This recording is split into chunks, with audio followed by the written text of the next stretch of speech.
Before you click away, consider this. You walk through a forest and see only trees.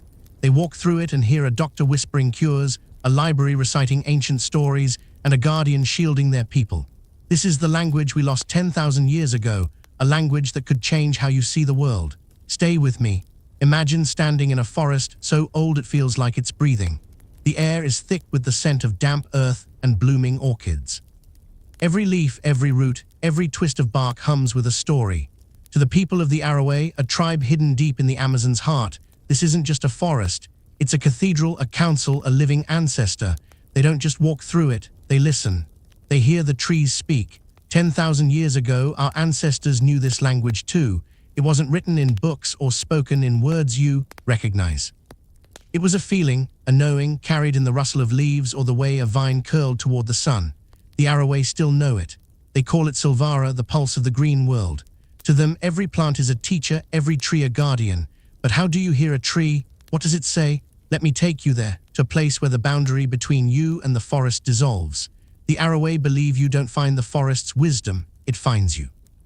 But only if you're ready to unlearn everything you think you know about nature. What if the forest isn't just a place, but a conversation? When you've been invited to join, let's learn how the Arawé listen. The Arawé don't read the forest like we read a map. They don't measure or analyze, they feel. Their elders teach that every plant has a rhythm, a pulse that syncs with your own if you slow down enough to notice. It starts with your breath. Stand still, they say, and match your breathing to the sway of the branches. Close your eyes. Let the sounds of the forest, the drip of water, the creak of wood become your heartbeat. This isn't mysticism, it's practice. A young Arawé healer, barely 12, spends years learning to sense a tree's health by the texture of its bark or the weight of its leaves. They learn that a healthy kapok tree smells sharp, like crushed mint, while a sick one carries a faint sourness. This is their first lesson in Silvara. The forest speaks in sensations, not sentences. One elder Mara told a story of finding a rare fern that saved her village from a fever.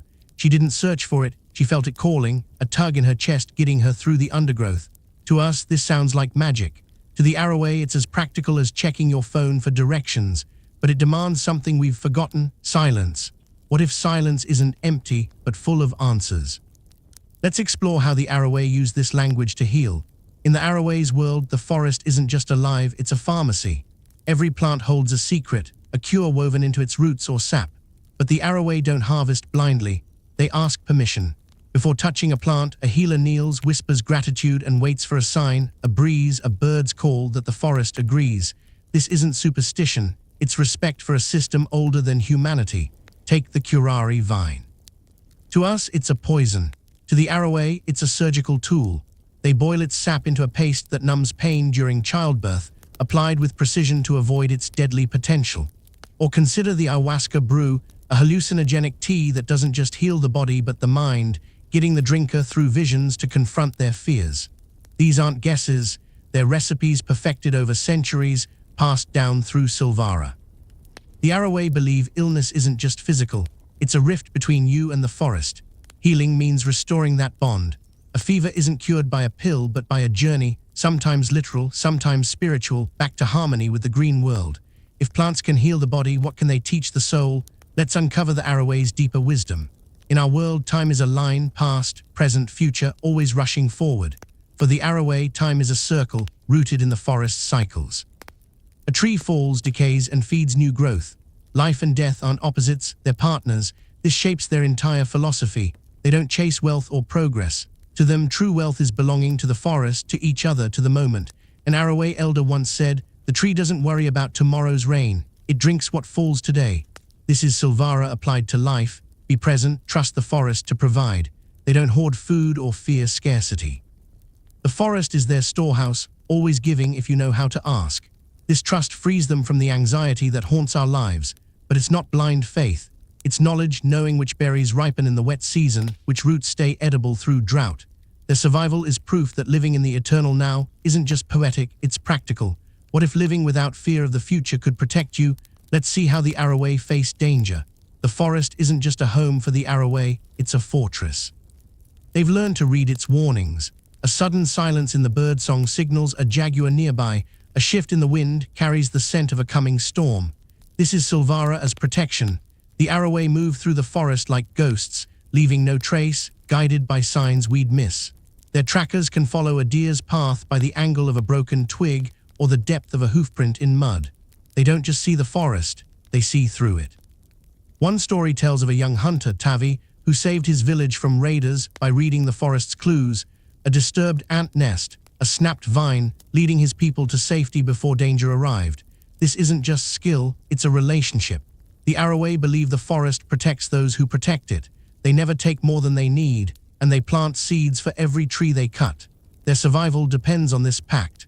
What happens when the forest itself becomes your teacher? Let's explore the Arawé's sacred bond.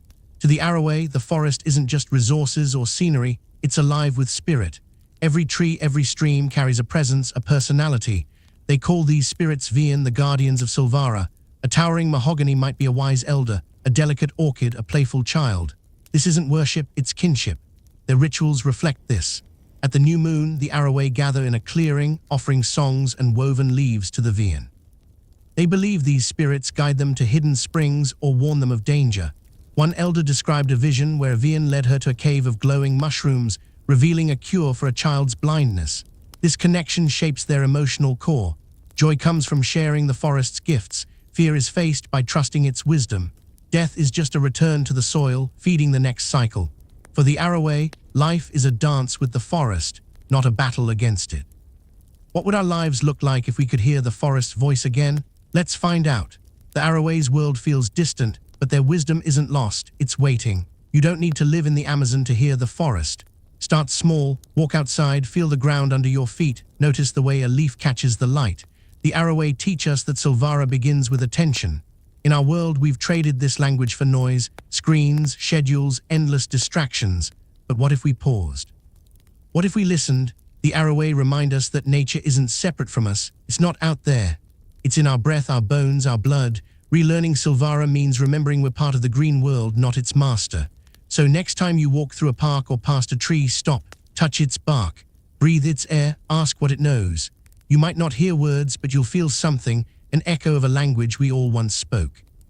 If this journey moved you, share it with someone who needs to hear the forest's voice. And don't click away, there's a whole world waiting to speak to you.